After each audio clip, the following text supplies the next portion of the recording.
झारखंड विधानसभा के प्रतिपक्ष के नेता अमर कुमार बावरी रांची से बोकारो आने के क्रम में सबसे पहले पेटरवार में, फिर जैना मोड़ में, फिर नया मोड़ में कार्यकर्ताओं ने फूल मालाओं के साथ साथ बैंड बाजा के साथ पटाखा फोड़कर स्वागत किया।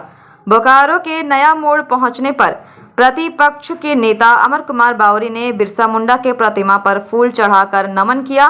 फिर ये काफिला योधाडी मोड़ होते हुए चंदन कियारी की ओर रवाना हो गया।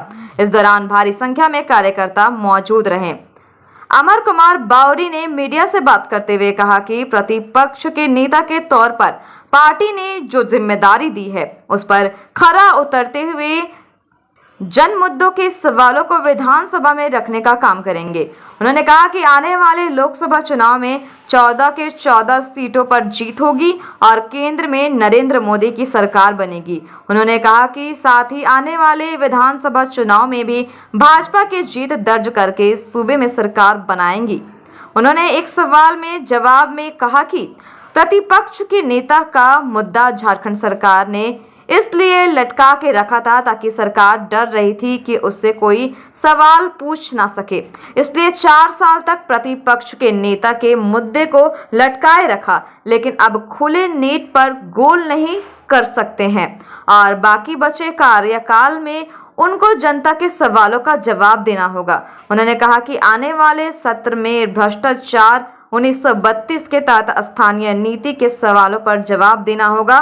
इस मौके पर मुख्य रूप से भाजपा बोकारो जिला के महामंत्री जयदेव राय, भाजपा नेता कुमार अमित, चंदन कियारी के सांसद प्रतिनिधि नारायण साव, भाजपा महिला नेत्री अर्चना सिंह, भाजपा ओबीसी मोर्चा के जिला महामंत्री राजेश बर्नवाल, पन्ना लाल कांडू, रंजीत बर्नवाल सहित कई भाजपा के नेता एवं कार्यकर्ता मौजूद थे।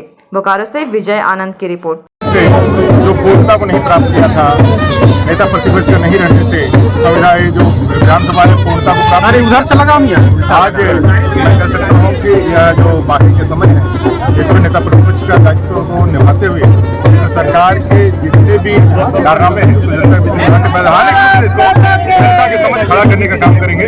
और ये राज्य सरकार जनता से वादा खिलाफी करके, जनता को लूट करके, भ्रष्टाचार करके इस जनता में त्राहिमाम मचा के रखा है। इसके कारनामों से जनता अवगत है।